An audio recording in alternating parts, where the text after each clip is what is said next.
Welcome to all.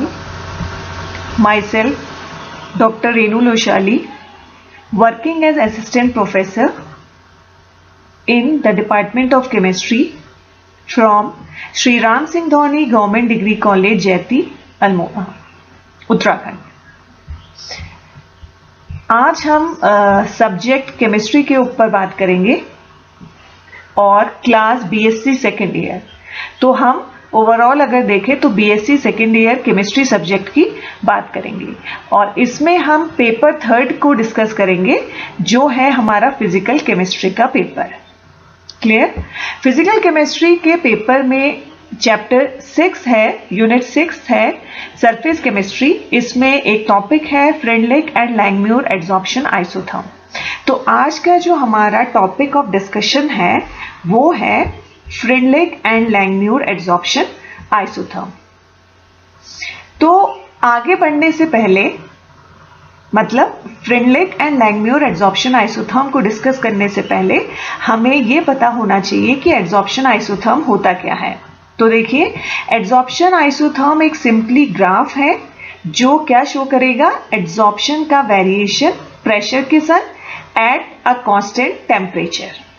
ठीक है, तो अगर इसको हम बोले, अगर कोई हमसे कहे कि व्हाट इज एड्सॉर्प्शन आइसोथर्म, कैसे डिफाइन करेंगे, तो adsorption isotherm is simply a graph that represent the variation of adsorption with pressure at a given constant temperature. Clear? अब हम आगे बढ़ते हैं नेक्स्ट स्लाइड की तरफ, जिसमें हम सबसे पहले फ्रेंडलिक एड्सॉर्प्शन आइसोथर्म डिस्कस करेंगे in detail and then we will move towards Langmuir adsorption isotherm. Next slide please. This is Freundlich adsorption isotherm.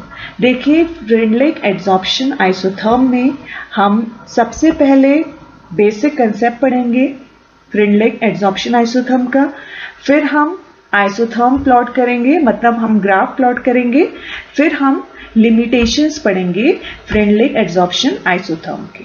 Correct? तो लेट अस स्टार्ट।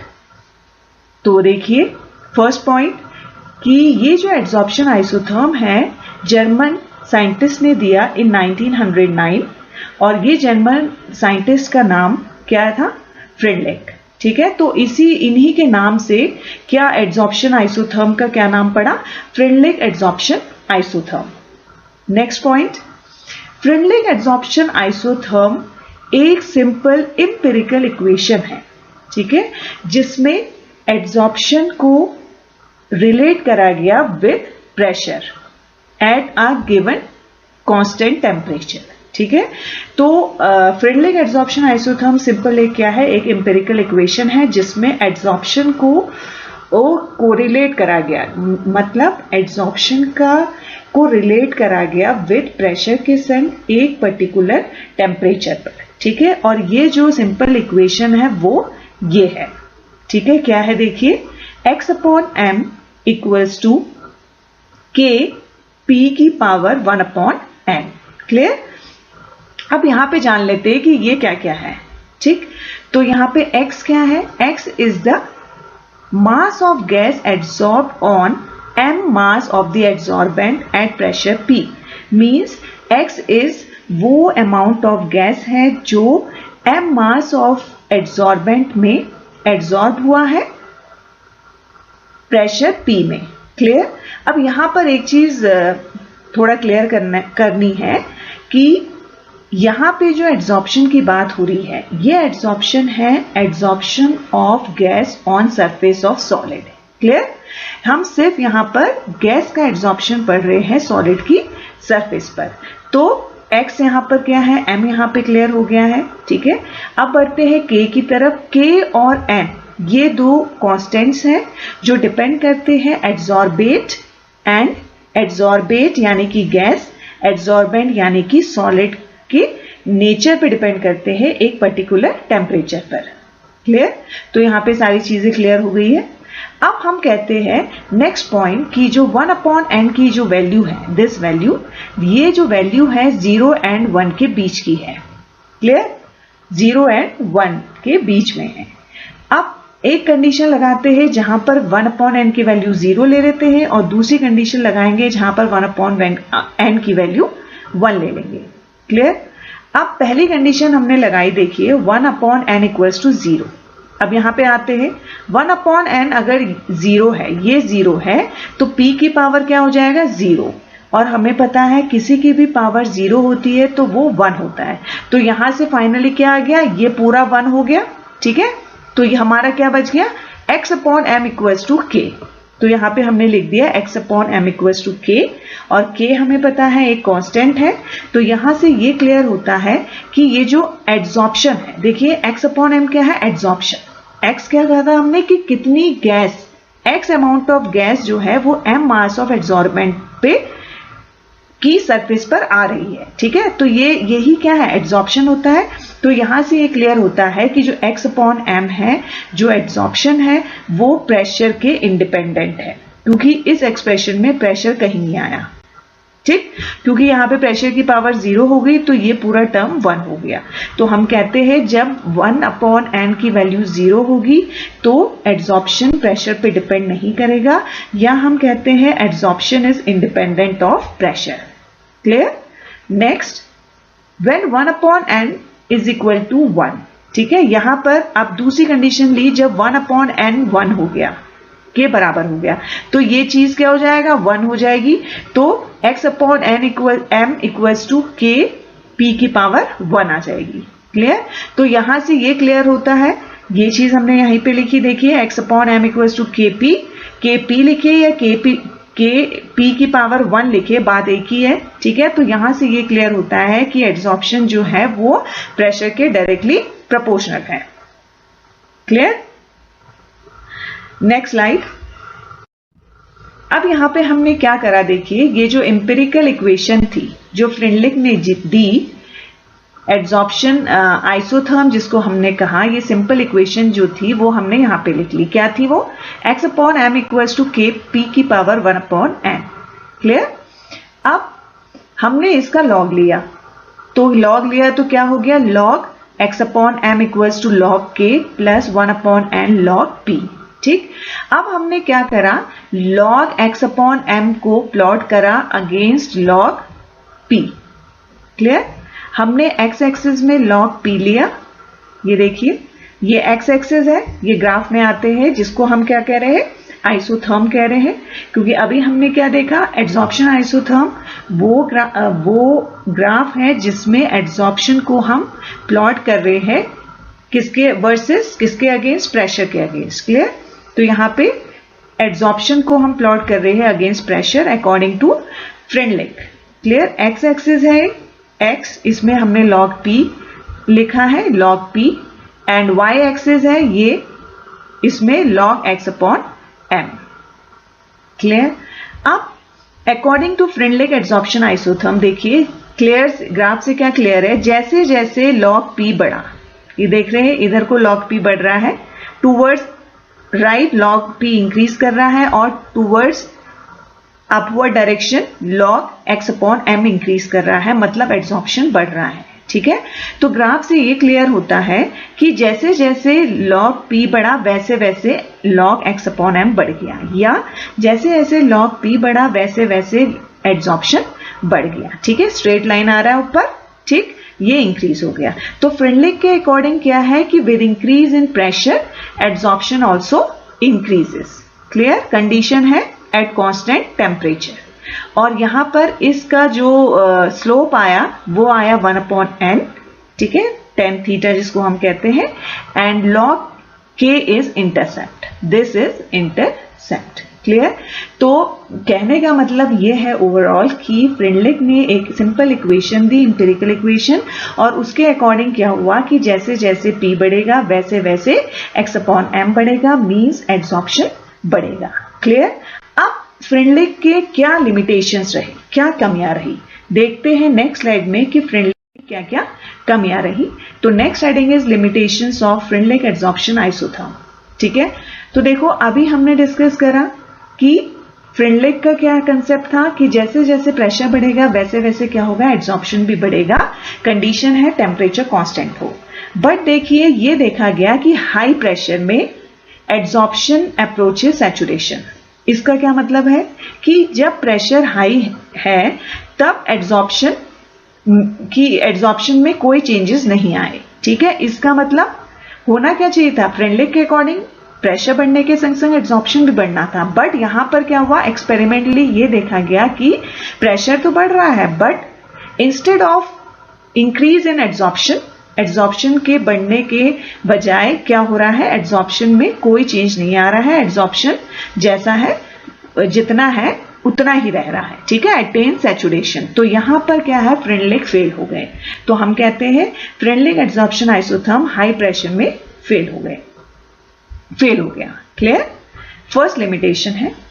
तो इसके लिए हम कहते हैं कि एक सर्टेन रेंज ऑफ प्रेशर है जिसमें फ्रेंडलिक एड्सॉर्प्शन आइसोथर्म अच्छा होल्ड करेगा, और हाई प्रेशर में क्या करेगा, फ्रेंडलिक एड्सॉर्प्शन आइसोथर्म होल्ड नहीं करेगा, क्योंकि with increase in pressure adsorption क्या हो रहा है, they attain saturation, there is no change in the adsorption.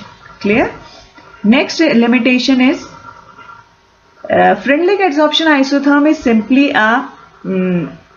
simply an empirical equation है और इसका कोई theoretical basis नहीं है। ठीक है, तो ये एक ड्रॉबैक रहा फ्रेंडलिक एड्सॉर्प्शन आइसोथर्म का। ठीक है, तो यहां पर हमने डिस्कस करा फ्रेंडलिक एड्सॉर्प्शन आइसोथर्म और इसके limitations. Next slide is Langmuir adsorption isotherm. Okay, अब देखिए जैसे फ्रेंडलिक एड्सॉर्प्शन आइसोथर्म का जो नाम है वो जर्मन साइंटिस्ट फ्रेंडलिक के नाम से पड़ा।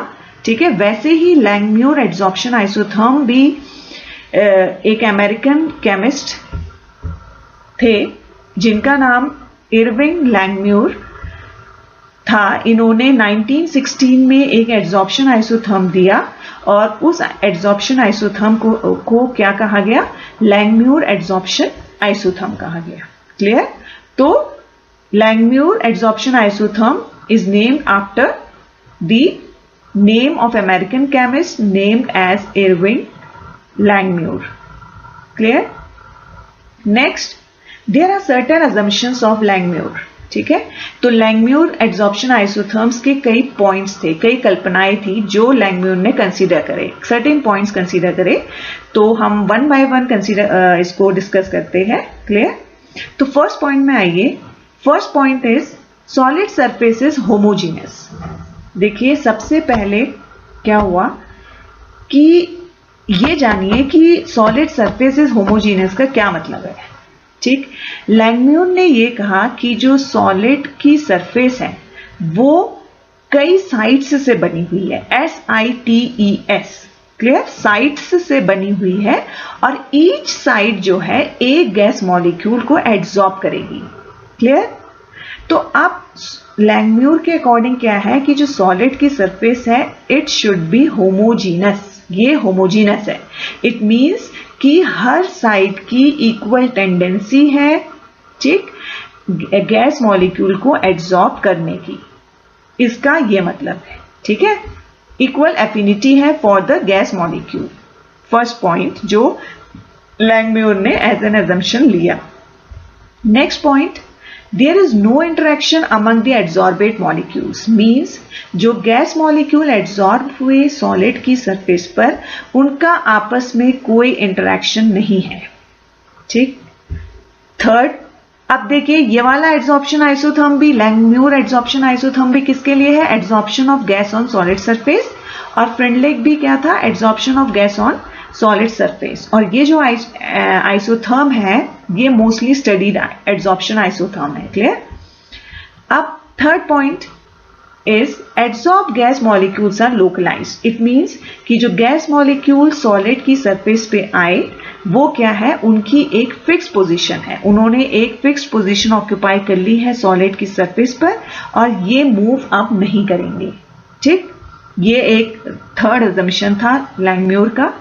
Fourth is monolayer formation of adsorbed gases, means कि जो एड्सॉर्ब्ड गैस होगी, गैस जो सॉलिड की सरफेस पे आएगी वो सिर्फ एक सिंगल लेयर फॉर्म करेगी सरफेस पे।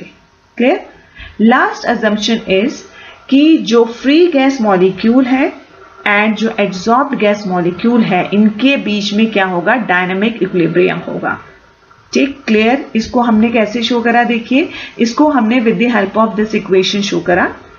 ठीक, यहां पे गैस को हमने G से रिप्रेजेंट करा है, ये फ्री गैस है, क्लियर। और ये है सॉलिड सरफेस जिसको हमने सरफेस और with in bracket capital S लिखा है।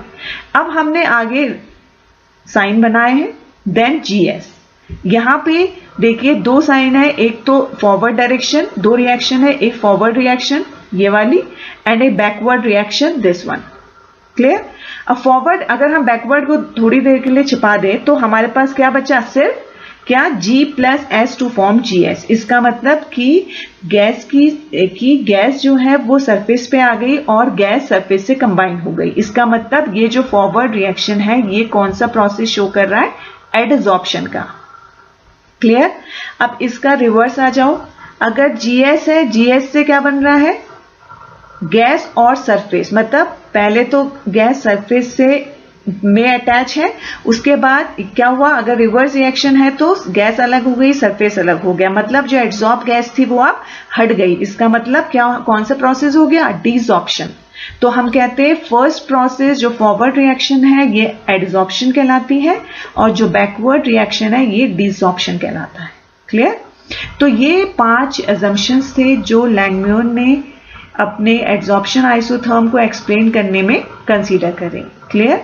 अब जो नेक्स्ट हेडिंग है वो है लैंगम्यूर एडसॉर्प्शन आइसोथर्म का डेरिवेशन। अब कैसे हम डिराइव करेंगे लैंगम्यूर एडसॉर्प्शन आइसोथर्म, देखिए ये वाली रिएक्शन कंसीडर करेंगे जो अभी हमने डिस्कस करी थी। ठीक, हमने कहा था forward reaction is for adsorption process and backward reaction is for desorption process, right. Ka, यहां पे Ka को हमने rate constant of forward reaction माना है, इस फॉरवर्ड रिएक्शन का रेट कांस्टेंट है एंड बैकवर्ड रिएक्शन का रेट कांस्टेंट Kd है। Ka Kd इसने नाम दिया क्योंकि फॉरवर्ड हमें पता है रिएक्शन एडसॉर्प्शन है, तो यहां पे A stands for adsorption and Kd हमने बैकवर्ड रिएक्शन का रेट कांस्टेंट दिया जहां पे D स्टैंड्स फॉर डिसऑर्प्शन, क्लियर है। अब रेट ऑफ एडसॉर्प्शन, अब हमारा यहां पे एम क्या है, लैंगम्यूर एडसॉर्प्शन आइसोथर्म को हम डिराइव कर रहे हैं, क्लियर। तो rate of adsorption RA, R small r को हम रेट से इंडिकेट करते हैं, A किसके लिए हो गया, एडसॉर्प्शन के लिए। This is equal to Ka Pn1 minus theta, clear. आपने रेट लॉ केमिकल काइनेटिक्स में BSc फर्स्ट ईयर में यूनिट है, आपने पढ़ा होगा रेट लॉ क्या होता है। एक सिंपल मैं आपको डेफिनेशन दे रही हूं कि रेट लॉ के अकॉर्डिंग क्या होता है, rate of reaction is directly proportional to concentration of the reactants, ठीक है। तो यहां पर डायरेक्टली प्रोपोर्शनल है, जब प्रोपोर्शनैलिटी हटता है तो एक कांस्टेंट आता है, क्लियर।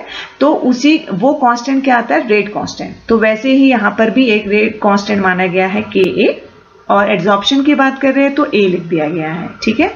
तो रेट ऑफ एडसॉर्प्शन इसके बराबर हो गया। अब यहां पे डिस्कस करते हैं कि P क्या है, P प्रेशर ऑफ गैस है, N क्या है, टोटल नंबर ऑफ साइड्स, कि कितनी साइड्स है सॉलिड की सरफेस पर, theta is fraction of solid sides occupied by gas molecules and N1 minus theta is number of vacant sites on the surface. बात समझ में आ गई कि देखिए N क्या है, टोटल नंबर ऑफ साइड्स, और theta is the fraction of solid side covered by the gas molecules. तो थीटा तो फ्रैक्शन ऑफ सॉलिड साइड जो जिसमें गैस मॉलिक्यूल आए, और 1 माइनस थीटा क्या होगा, थीटा तो कवर्ड हो गया और 1 माइनस थीटा इज अनकवर्ड या vacant site on the surface. तो साइड N रिप्रेजेंट साइड्स, तो हम कहते हैं number N 1 minus theta equals to number of vacant sites on the surface, clear.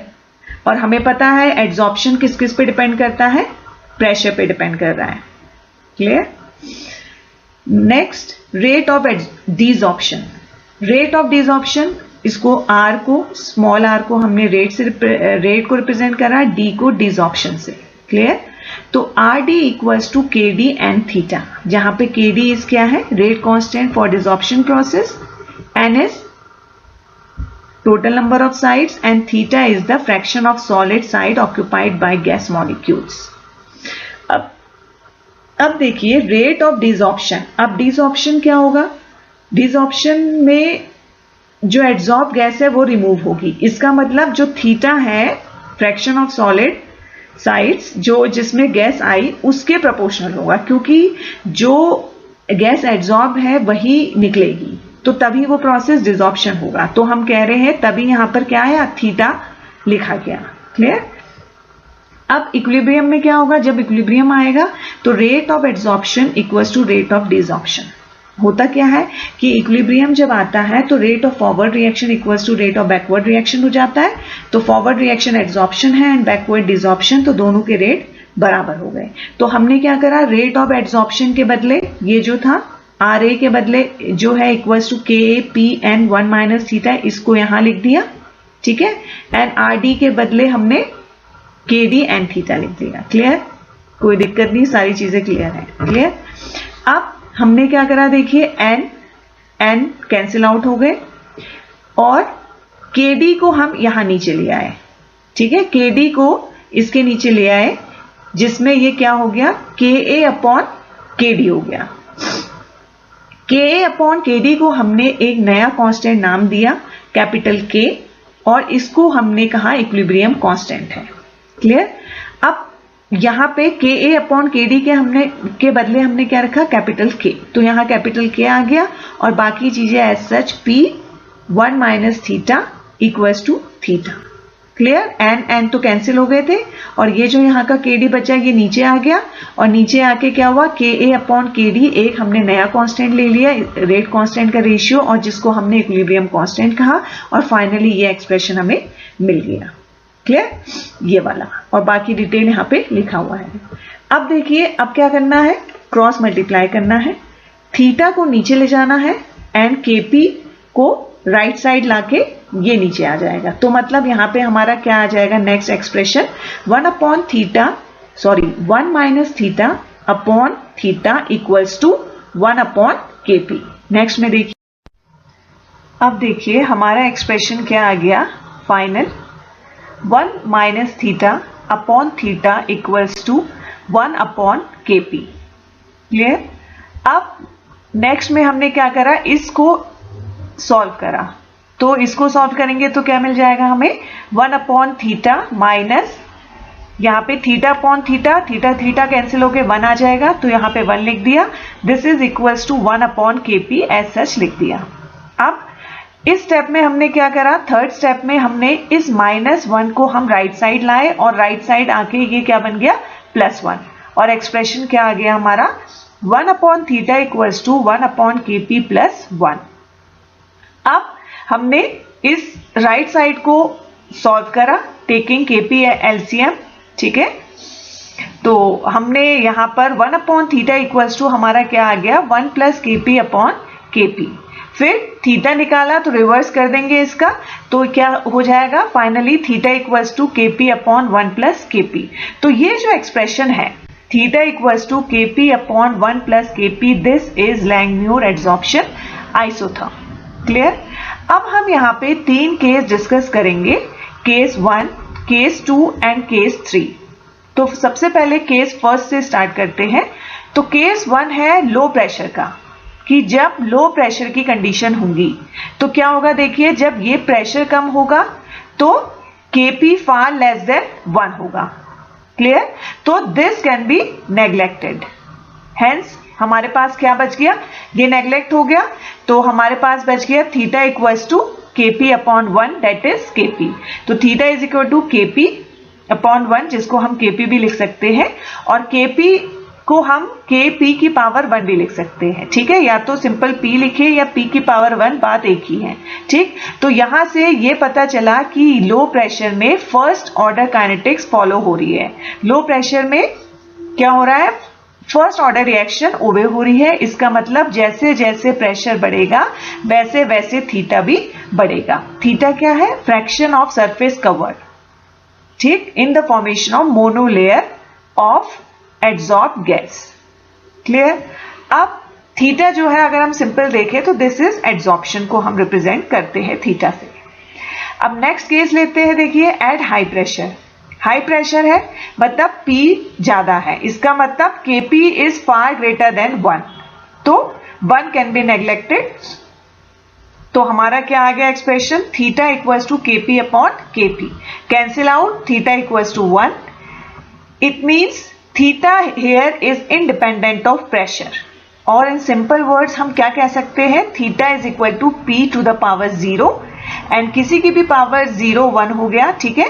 तो थीटा इक्वल्स टू 1 लिखे या theta equals to P to the power 0, इसका क्या मतलब है कि जो रिएक्शन है वो क्या है, जीरो ऑर्डर रिएक्शन है।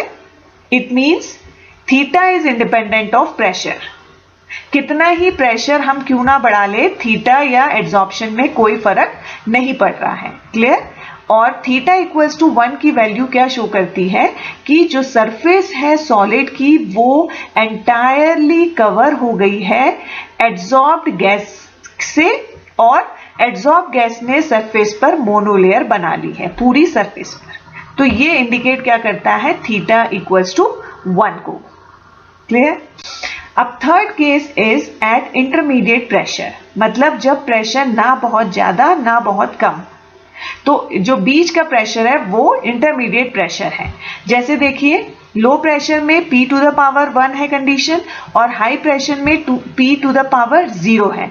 तो इंटरमीडिएट प्रेशर में क्या कंडीशन रहेगी, P to the power 0 to 1, ठीक है। तो हमने यहां पे लिखा है theta equals to K P to the power 0 to 1। अब देखिए क्या है कि मोनोलेयर फॉर्मेशन हो रहा है गैस का on the surface of solid. तो हम कहते हैं कि जो x अपॉन m है, x अपॉन m क्या है, amount of gas adsorbed on m mass of solid surfactant, solid adsorbent, clear.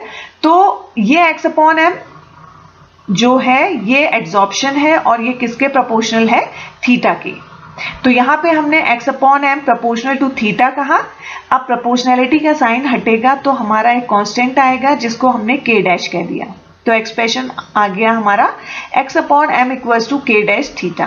अब हमने थीटा की वैल्यू यहां से पुट अप करी इधर इंटरमीडिएट प्रेशर के लिए, जो क्या थी Kp 0 टू 1। तो यहां देखिए k डैश ऐसे ही लिख दिया हमने एज सच, और थीटा के बदले K P to the power 0 to 1 लिख लिया। अब दो कांस्टेंट, एक कांस्टेंट K डैश है, दूसरा कांस्टेंट कैपिटल K जिसको हम इक्विलिब्रियम कांस्टेंट कह रहे हैं, इन दोनों का प्रोडक्ट भी क्या होगा, कांस्टेंट होगा, जिसको हमने स्मॉल k से यहाँ पे रिप्रेजेंट कर दिया, ठीक है। तो एक्सप्रेशन हमारा नेक्स्ट क्या आ गया, x upon m equals to K P to the power 0 to 1। अब ये जो एक्सप्रेशन है देखिए ये सेम है as Freundlich adsorption isotherm. Freundlich में क्या था, x upon m equals to K P to the power 1 upon n, वहां पर 1 अपॉन n की वैल्यू 0 टू 1 वेरी कर रही है। तो सेम एक्सप्रेशन क्या आया हमारा, लैंगम्यूर एड्सॉर्प्शन आइसोथर्म का भी आ गया, कौन सी कंडीशन में, इंटरमीडिएट प्रेशर की कंडीशन में, क्लियर। तो ये कई बार क्वेश्चन पूछा जाता है कॉम्पिटिटिव एग्जाम्स में कि किस कंडीशन पर Langmuir adsorption isotherm Freundlich adsorption isotherm को फॉलो करेगा। तो आंसर उसमें कई ऑप्शंस दिए होंगे, जैसे पहला ऑप्शन लो प्रेशर हो सकता है, दूसरा हाई प्रेशर हो सकता है, तीसरा इंटरमीडिएट प्रेशर हो सकता है। तो करेक्ट आंसर क्या होगा आपका कि इंटरमीडिएट प्रेशर में क्या होगा, Langmuir adsorption isotherm Freundlich adsorption isotherm को फॉलो करेगा। और ये एक प्रूफ है कि जो गैस मॉलिक्यूल्स हैं वो सरफेस पे मोनोलेयर बना रहे हैं। तो इस कंट्रीब्यूशन के लिए लैंगम्यूर को 1932 में नोबेल प्राइज अवार्ड दिया गया, और ये एक बहुत बड़ा कंट्रीब्यूशन था towards the surface chemistry, clear. Okay, next slide please. Isotherm और इक्वेशन, क्लियर। अब ये जो है ये है Langmuir adsorption isotherm, this is Langmuir adsorption isotherm. इसमें क्या है देखो, on y axis there is adsorption A and x axis there is pressure and temperature remains constant. अभी हमने 3 केस पढ़े थे लास्ट स्लाइड में, हाई प्रेशर, लो प्रेशर है, इंटरमीडिएट प्रेशर। ठीक है, तो हमने देखा था जब प्रेशर लो है, तो देखिए ये ग्राफ क्या शो कर रहा है, लो इधर से इधर जाएंगे टूवर्ड्स राइट तो प्रेशर बढ़ेगा। तो लो प्रेशर में क्या है, theta equals to K P. Low pressure में फर्स्ट ऑर्डर काइनेटिक्स को ओबे करेगा, मींस जैसे जैसे प्रेशर बढ़ेगा एड्सॉर्प्शन भी बढ़ रहा है, ऊपर को बढ़ रहा है। क्लियर, ये हो गया, तो मींस फर्स्ट ऑर्डर काइनेटिक्स ओबे हो रहा है। जब हाई प्रेशर है, देखिए प्रेशर जब इतना बढ़ गया, यहां पर ये इतना प्रेशर बढ़ गया, यहां तक प्रेशर आ गया, तो क्या हुआ, zero order kinetics. It means जो एड्सॉर्प्शन है ये कांस्टेंट रह रहा है। देखिए ये कांस्टेंट, प्रेशर बढ़ रहा है बट एड्सॉर्प्शन ऊपर को नहीं बढ़ रहा है, एड्सॉर्प्शन अपनी जगह पे रह रहा है। तो इट मींस जब हाई प्रेशर होगा तब एड्सॉर्प्शन शोज सैचुरेशन और जीरो ऑर्डर काइनेटिक्स को ओबे करेगा। ठीक है, और इंटरमीडिएट प्रेशर में क्या होगा, थीटा की value Kp upon 1 plus Kp होगी। ठीक है, इंटरमीडिएट वाली जब बात होगी। तो ये क्या है, लैंगम्यूर एड्सॉर्प्शन आइसोथर्म है, ग्राफ है जो शो कर रहा है variation of adsorption with pressure. Clear, अब लैंगम्यूर एड्सॉर्प्शन आइसोथर्म भी कई लिमिटेशंस है, क्या है ये डिस्कस करते हैं। सबसे पहले तो क्या है, देखिए लैंगम्यूर एड्सॉर्प्शन आइसोथर्म सर्टेन अजम्पशंस पर बेस्ड है। क्लियर, तो जैसे कि लैंगम्यूर ने ये कंसीडर करा कि सॉलिड की सरफेस जो होगी वो होमोजीनस होगी। ठीक है, बट रियल सरफेसेस क्या होती है, are quite heterogeneous. It means कि हर साइट जो सॉलिड की साइट है वो उसकी सेम एफिनिटी नहीं होती गैस मॉलिक्यूल के लिए। अलग अलग साइट्स की अलग अलग एफिनिटीज होती है, और ये जो डिफरेंस है towards the affinity for gas molecules, it may be due to crystal imperfection के कारण ये हो सकती है। Clear? Next, according to Langmuir, monolayer formation of adsorbed gas होगा solid की surface पर, but in actual practice multi-layer have been reported. Clear? And last limitation is Langmuir adsorption isotherm does not explain all 5 types of adsorption isotherm. ठीक है, 5 type के सारे 5 type of adsorption isotherm है, और लैंगम्यूर पांचों के 5 एड्सॉर्प्शन आइसोथर्म को explain नहीं कर पाया। क्लियर, तो ये हमने लैंगम्यूर एड्सॉर्प्शन आइसोथर्म में हमने बेसिक पढ़ा, अजम्पशंस पढ़े, फिर हमने डेराइव करा लैंगम्यूर एड्सॉर्प्शन आइसोथर्म, फिर हमने उसके कमियां पढ़ी कि क्या क्या कमियां थी।